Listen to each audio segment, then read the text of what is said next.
En el programa de esta semana visitamos la localidad vallisoletana de Portillo, en plena tierra de pinares vallisoletana.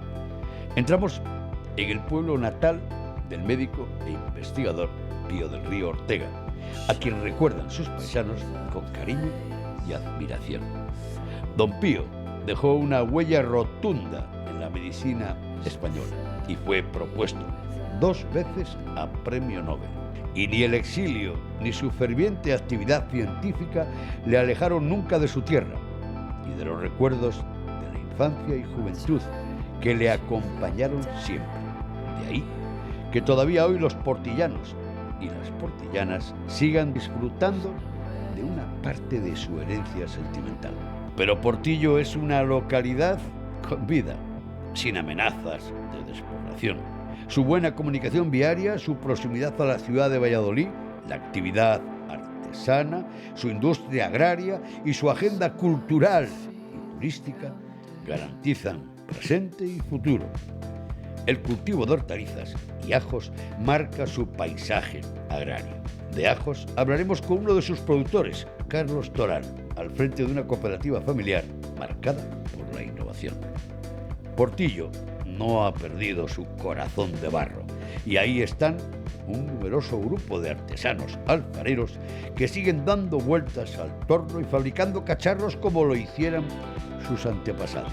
Javier Velasco, su portavoz, nos hablará del futuro tan halagüeño de la cerámica portillana. Pero a la fama de sus ajos se une la dulcería local. El mantecado de Portillo. Será Carlos Garrote, en su obrador, quien nos hable de esta pasta con varios siglos de historia.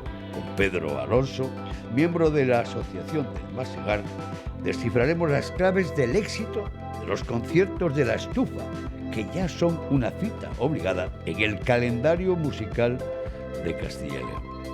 Con Leticia, la joven concejala de turismo, desbrozaremos la agenda de la localidad y nos sentaremos en la mesa del restaurante Alborón con José Luis, un hostelero comprometido con su pueblo, que está al frente de un magnífico ejemplo de cocina rural envuelto, eso sí, en un clima monacal. Y con Juan Ignacio Nacho, el alcalde de Portillo, cerraremos la historia reciente de un pueblo lleno de dinamismo. Comenzamos el programa y lo hacemos yendo en busca de Carlos Sanz del Río, descendiente directo de Don Pío y nieto del fundador de la farmacia que este año cumple un siglo. Entre sus albarelos, laboratorios y rebotica se guarda una parte de la memoria de la infancia de su tío Don Pío del Río Ortega.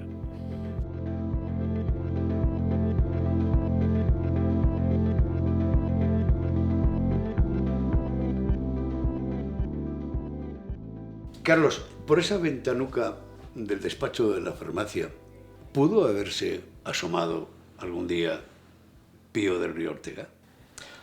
Un día no, en muchos. Ten en cuenta que esta es la farmacia de su hermano Julián del Río Ortega. Entonces Pío del Río es una persona que adoraba a su pueblo. Siempre que podía venía a ver a su familia, a estar con sus amigos y por tanto pues es una de las visitas obligadas que tenía el venir a ver a... Estamos en la vieja farmacia familiar. Tú sigues siendo farmacéutico, pero ¿cuál es el parentesco con Pío? Soy sobrino nieto. Era hermano de mi abuelo y por tanto sobrino nieto. ¿Cómo fueron los primeros años de Pío en su pueblo? Aquí fue donde pasó la infancia. Me imagino que correteando como todos los chicos de la época por el castillo, por las piedras. Quizás de ahí le viene el amor que tenía por su castillo. Fue a la escuela, sí, estuvo aquí con Don Ladis, uno de los maestros, y bueno, cuando ya empezó estudios instituto, ya se trasladaron a Madrid. ¿Dónde estudió medicina? En la Facultad de Medicina de Valladolid. En Valladolid.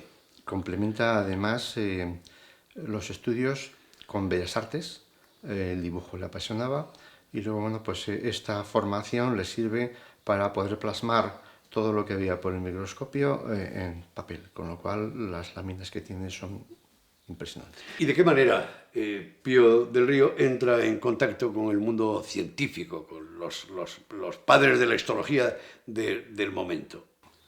Él estuvo aquí un año, 2 años de médico. Compaginaba la atención aquí de médico de pueblo con un departamento de histología, el laboratorio de histología. En Valladolid. En Valladolid. Pero la investigación le llama y entonces él decide, solicita una beca, se la conceden, va a estar en Alemania, en Berlín, y ya decide que su mundo es la investigación, con lo cual hace las maletas y se va para Madrid. La idea era meterse con Ramón y Cajal, que era el máximo exponente de aquel momento de la histología. En su círculo estuvo muy relacionado, ¿no? Efectivamente. Y bueno, aunque en un principio estuvo en su círculo, fue de la escuela de Ramón y Cajal, pero realmente el primero que la coge fue otro gran histórico español, Nicolás Achúcarro, que fue el que, bueno, pues le abrió las puertas y le permite trabajar en su laboratorio. ¿Qué ocurre después? Él está en contacto con laboratorios, con científicos que entonces ya tenían mucho peso, Ramón y Cajal, pero ¿qué ocurre para que él termine luego en el exilio? Tiene dos partes. Su labor investigadora, de hecho, bueno, pues tuvo varios descubrimientos importantes a nivel mundial, las células microglías y oligodendroglías, por el cual estuvo propuesto 2 veces para premio Nobel. Los descubrimientos en cuanto a tinciones para el estudio de la histología. Entonces, todo ese trabajo lo está desarrollando, pero también tiene inquietudes sociales, políticas.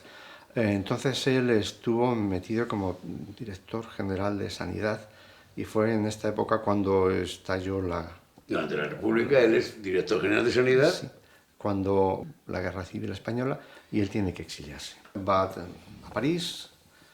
Él le habían concedido ya doctor honoris causa por la Universidad de Oxford, y entonces en Inglaterra le llaman para ofrecerle un laboratorio.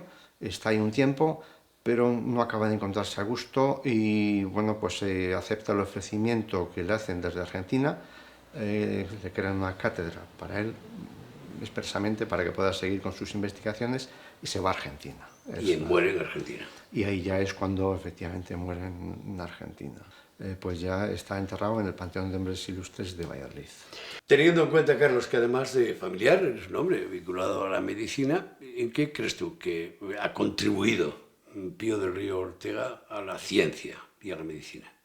Ramón y Cajal llega al descubrimiento de las neuronas y hay un vacío ahí, que de momento no se sabía que había algo, pero no se sabía qué.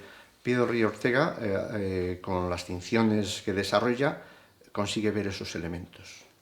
Entonces, por una parte es los trabajos de tinción, por otra parte los descubrimientos que hace con esa tinción, y luego pues desarrolla, trabaja muy activamente en temas de identificación de cáncer, trabaja en la clasificación de morfológica de cáncer. La aportación que hace en aquel momento a nivel científico sobre estos temas pues es importantísimo. Don Pío siempre se sintió portillano. Sí, siempre. Siempre. Eso es una cosa que Portillo lo llevaba muy, muy dentro. ¿Cuál es la historia del castillo de su pueblo de Portillo con Pío del Río Ortega? El castillo, como todos los castillos, hubo una época en la que se veía más como cantera de piedra, claro, que como patrimonio cultural, arquitectónico de nuestro. Y entonces el Ministerio de la Guerra lo saca a subasta, lo compra un párroco de Arrabal, don Bonifacio Taboada, que la idea suya pues es ir vendiéndolo poco a poco. Vende tejas, vende madera, vende rejas, vende piedras. Fallece y los herederos le hacen lotes y lo sacan a subasta. Y fue cuando lo adquiere. Y es aquí cuando aparece un grupo de gente de Portillo que decide comprarlo para parar ese expolio que estaba sufriendo. Al final es Juan del Río, padre de Pío del Río Ortega, Sí. el que se hace con el castillo. Pensando la mejor manera de conservarlo y conociendo las sensibilidades que tenía Pío del Río sobre arte, sobre patrimonio, decide dejárselo a él. Y Pío del Río, bueno, pues decide que el estamento que más sensibilidad tenía para el mantenimiento, para la recuperación del patrimonio, era la universidad. ¿Y actualmente de quién es el Y castillo? entonces se lo dona a la universidad. ¿Y hasta hoy? Es la universidad la propietaria del castillo. Solamente una condición, y es que la universidad tenía que hacer un acto académico por lo menos una vez al año. Ahora nos dirigimos al castillo, un impresionante envase cultural ligado a la universidad y en pie gracias a la generosidad de don Pío y al trabajo voluntario de la asociación cultural que lo defiende.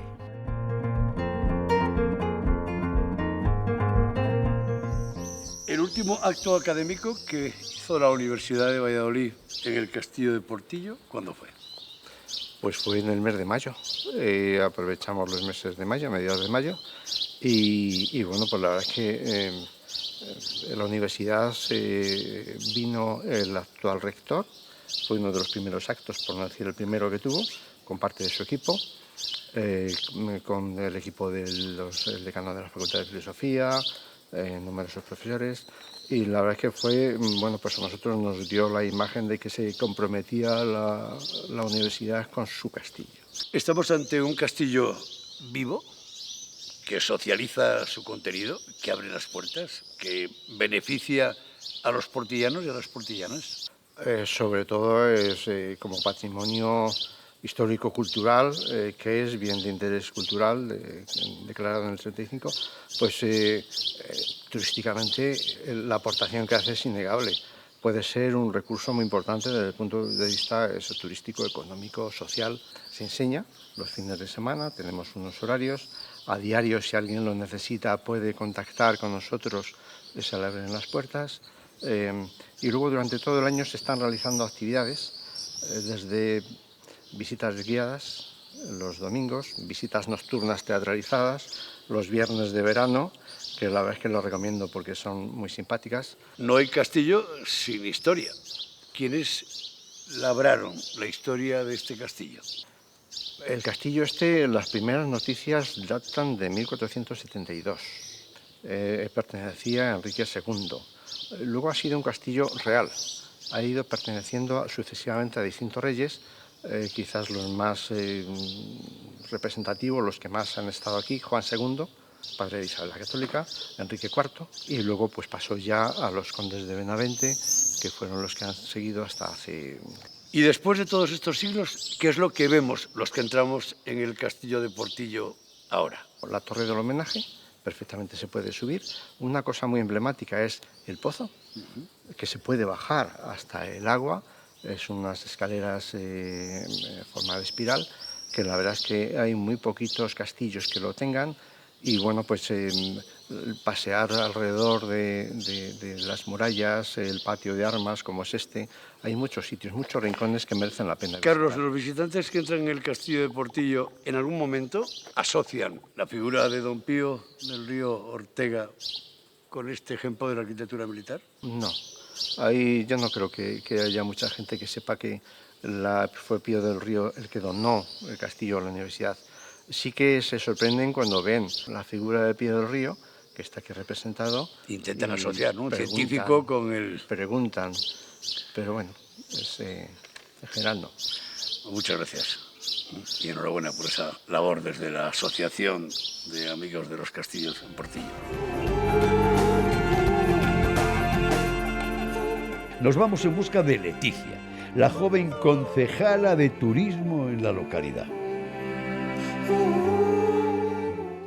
Leticia, ¿Cuántas puertas tiene Portillo? 2, el arco grande, que es por donde se entra, la entrada principal al pueblo, y el arco pequeño, un arco más pequeñito que está situado también en la muralla. Son las 2 puertas que se conservan todavía. ¿Cuál es tu responsabilidad en el ayuntamiento? Soy concejala de Juventud, Festejos y Servicios Sociales. ¿Y A qué eso tal? me dedico. Bien, muy bien, de momento contenta. Una chica joven al frente de una actividad vinculada a la juventud no está mal. Bien, es lo que tenía que ser, ¿no? Una persona joven.